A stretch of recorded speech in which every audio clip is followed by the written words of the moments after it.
Takže zdravím vás pri druhej časti mojej One Man Show Taxi. A dnes som prišiel po svojho druhého zákazníka, práve ho čakám.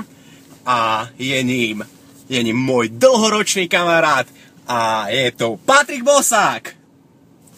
Už by to malo niekde byť. Tu je. Sia, mafia. Serus, Patrik, serus. Jaj, čo sa tu rieši? No serus, Patrik. Jaj, no čau. Mám pre teba pripravených zo pár otázok. Ako vždycky v mojom aute, niektorý musí odpovedať na niečo. Kľudne klaď. Čo je, Paťo, nechceš nám niečo zaspievať? Tak mohol by som. V mojom aute v podstate každý spieva. Mohol by som niečo zanútiť, že... Sekunda, mal som banánovú tortu a predsa len tá moja zamatovosť už nie je to, čo bývala. Nie, ja chcem povedať, že Patrik má v pondelok narodeniny a preto mu prajem všetko najlepšie. Ježiš, ďakujem, ja si to strašne cením a dúfam, že si to budem ceniť aj v pondelok.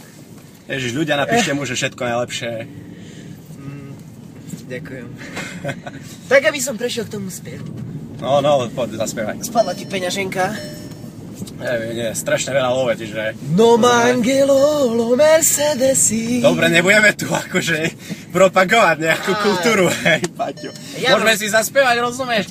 Keby si chcel, rozumieš, môžem aj ja zanútiť. Urodilo lošerel, tava devla dumadel, lebo ten sa síkáme. Hop, muročavo, murodilo, a ideš. Dobre už. Dobre, nie. Nie, vážne, Paťo, teraz mi skús povedať, čo máš vo vrecku.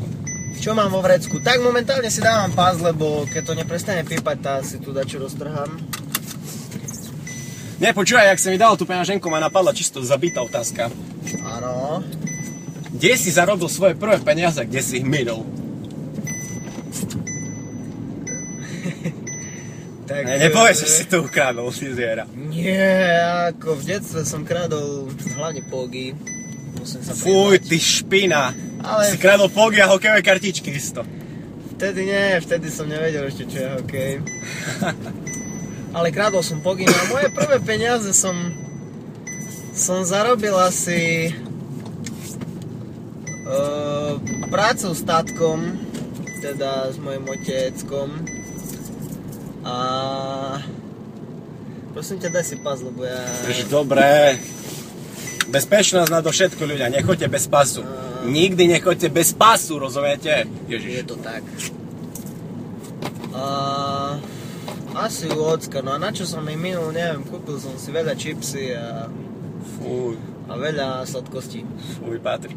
Nie, počúvaj, Paťo, ja som tu na začiatku hovoril o tom, že si môj dlhoročný kamarát. A skús povedať ľuďom, ako sme sa spoznali, ne? Tak...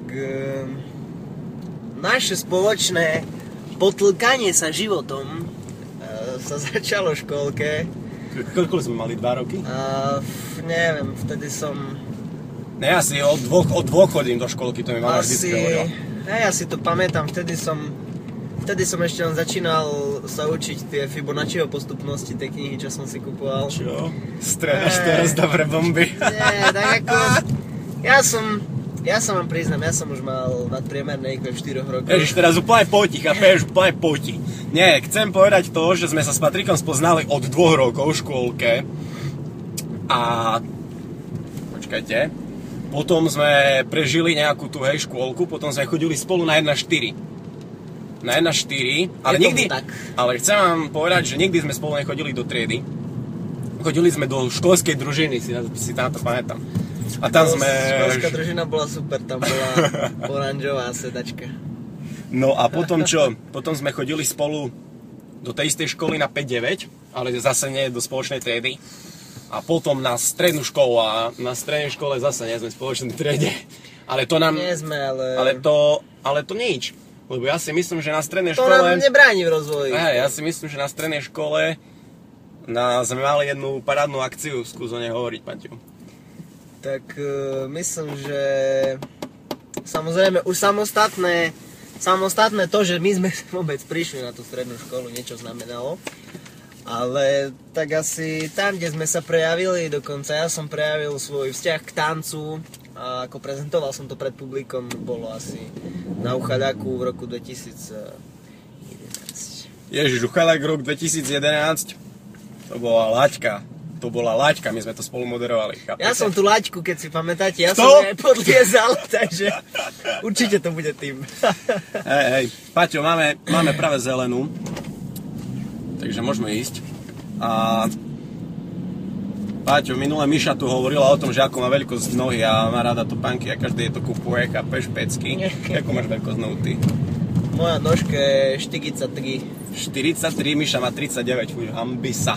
Tak ako, Hambi sa. ale šmerc jak stovky. Počúvaj. Nie, to kláme teraz. Už máme červenú. A je tu Voní po fialkách. Je tu červená. A my na červenú vždycky robíme rýchly kvíz. Paťo, priprav sa na rýchly kvíz a začína sa 3, 2, 1, teraz. Trenky alebo slipy? Trenky. Hokej alebo šach? Hokej. Žena alebo muž? Žena. Dobre, blondínka, čiernovlasá? To si ma teraz sejmul.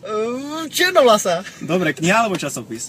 Ty svina. Kniha. Dobre, iPhone alebo HTC? iPhone. Nie, toto HTC. Dobre, Paťo, zvládol si rýchly kvíz. Fú, to ty nemôžeš také na mne prepadáky robiť. A vypni topenie, lebo Ježiš, ja mám rád teplo, chápeš? sa začne mi zliekať. Ja. Máme zelenú, čiže... Počkaj, niekto sa tu so mnou chce obiehať. Aha.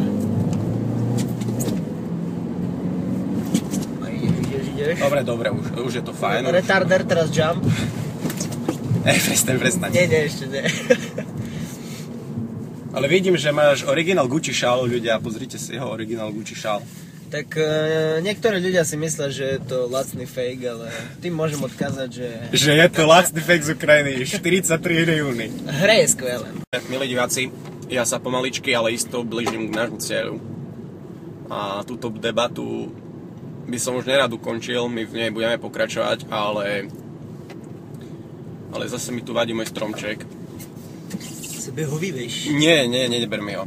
Ale však ja ti ho dám tu. Nie, milí diváci, ja som sľúbil jednému človeku, môžem ho aj spomenúť, Pinďo, som ti sľúbil, že ďalšie video bude s Tinou, ale Tina nie je v Michalciach, to je problém. Ale chcem vám povedať, že ďalšie video bude s Tinou. A na to sa tešte, lebo to je živel. Viete, kto je ona? To je živel, živý živel. A keď budem mať dobrú náladu, čo dúfam, tak to bude video na takej úrovni, že sa vážne dondíte. Čiže ja vám prajem prejmu sobotu krásny prežitok ešte prázdnin v nedeľu. Prežitok, tak toto je už v podstate prežitok. Čau, Paťo! Čau! No a to bol ďalší Paťo, to nebol on. Nie, a prajem vám, aby ste prežili ešte krásnu sobotu večer a nedeľu a v pondelok, aby ste vstali do školy a nemeškali, aby trieda na vás neondela. Majte sa pekne, čau.